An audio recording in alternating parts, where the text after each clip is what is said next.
Have you ever been wondering about camera types? Because I actually have a lot. So welcome to my channel, Alex's Photo Session, where we'll be discussing the camera types in this video, and later on we will also continue with other topics like the ISO settings, aperture settings, and also the shutter speed. So camera technology has evolved a lot in the last 100 years. I mean, we had analog cameras which were capturing on film, on different sizes. There were medium format cameras and large format cameras in the very beginning, and then we had small format cameras.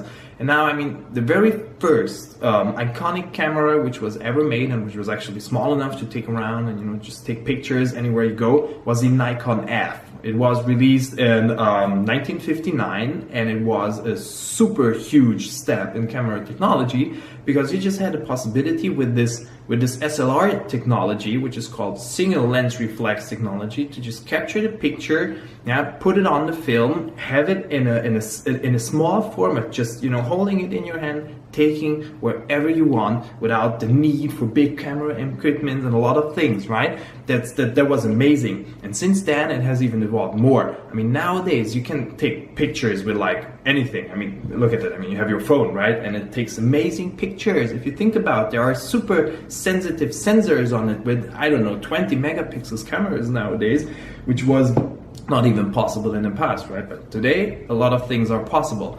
Then you have smaller cameras, like the one which I'm using right now to record this video. It's a Canon G5X, and it's a compact camera. It is a so-called system camera because it is built in one piece. Like you have you have the body and you have the lens, and it's put together and you cannot take it apart. It doesn't have interchangeable lenses like SLR cameras had in the past, or like DSLR cameras have right now. Right? DSLR cameras are a very widely used type. They are called digital single lens reflex cameras, which actually means that they have mirrors inside which are pointing the picture which is coming through the lens into your eye in various ways. It's pretty complex at some point, but it makes sure that when you look through the viewfinder on your camera, right, you see actually what is out there. You see the real world, which allows you to compose your picture, which is super important. I mean, there are a couple of rules which we're going to cover later on in later sessions. But yeah, besides the DSLR cameras, you also have so-called mirrorless cameras. These mirrorless cameras have a difference that they don't have this mirror technology anymore, because you see in DSLRs, you have that mirror. That mirror is used to give you an image of what is in front of you. It goes, the picture actually, right? I mean, the light goes through your lens into the camera body, and in the camera body, usually you have this this mirror system. Actually, it's a system of multiple mirrors usually, which allows you to look into the viewfinder here and actually see something, right? But with mirrorless cameras like this one, actually, this is my camera which I use a lot, and it's super. I really love it. It's my favorite camera. But this is a mirrorless camera, which means it doesn't have this mirror inside, or mirrors inside, and it actually uses an electronic viewfinder. So actually, this thing inside here is a little LCD display, which shows exactly what is happening in front of the camera. And the cool part here is one of the reasons I love mirrorless cameras is that this is actually showing you the picture with the adjustments you have made on a camera. And we will come to that also a little bit later in this video. We will be talking about the main settings which will control your exposure, your picture, the thing you are taking, which is stored on the SD card in the end. And it has three main factors actually. One is the aperture, which we will be talking about. Then you have the ISO setting, and you have a shutter speed. And these will be the main ways how you are influencing how much light is traveling through the lens into the camera, onto the sensor, and then from there to the SD card actually. So as you can see, this is actually a Sony, where is it? Sony Alpha Mark II. It is not the newest camera, it's not the latest one. Sony has newer ones. I think now we have the 7 III already on the market, and there are other types like 7R and 7S which have different technical specs. But this is not the beginner's camera, I must admit. It was not the first one I started with. The first one, which I mentioned to you before, was the G5X from Canon, which is a little travel camera, and I took it everywhere, and it had that amazing it is small. I mean, this one is quite big, as you can see. I mean, yeah, it's I don't say it's heavy because there are heavier cameras, and one of the advantages of a mirrorless is that it has less weight because it does not have all these mirrors inside, what the usual DSLR cameras actually have.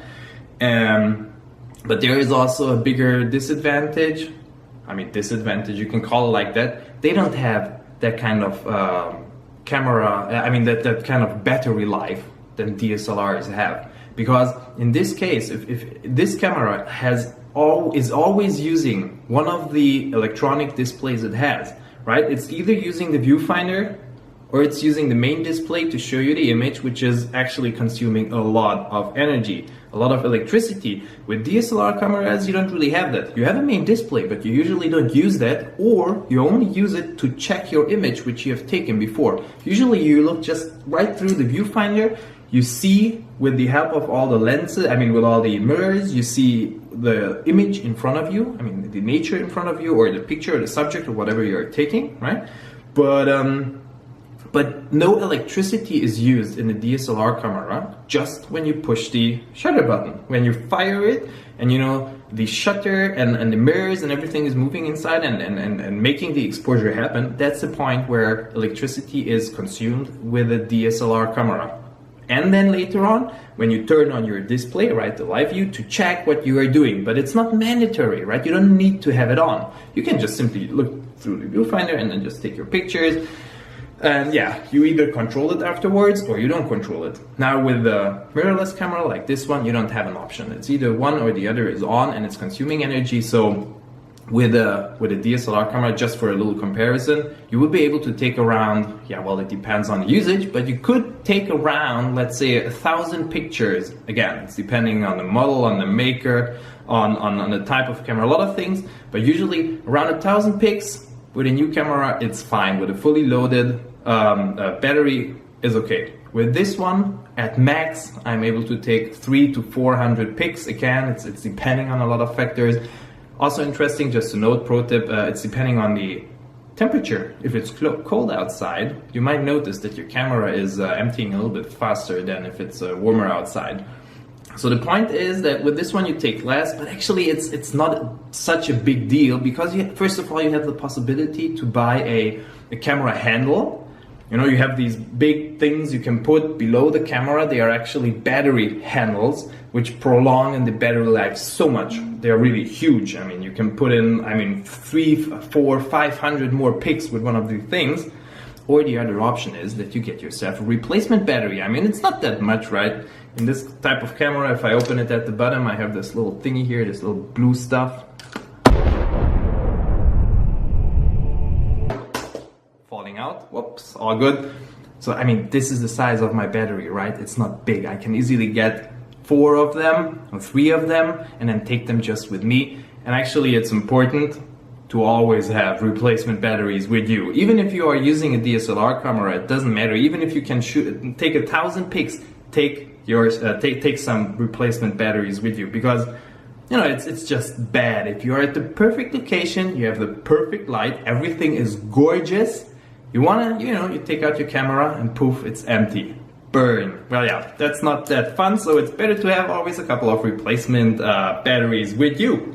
If you have any questions or if you have any suggestions, please feel free to drop me a comment. I'm happy to, I'm happy for anything. Give me your feedback, let me know what you think. Love and kisses to my wife. She's actually, we will talk about her as well at some point. She's organizing all the travels where we take all our pictures and everything. And if you like this video, please give it a thumbs up. I would appreciate it very much. Please subscribe, stay tuned for next time, and kudos.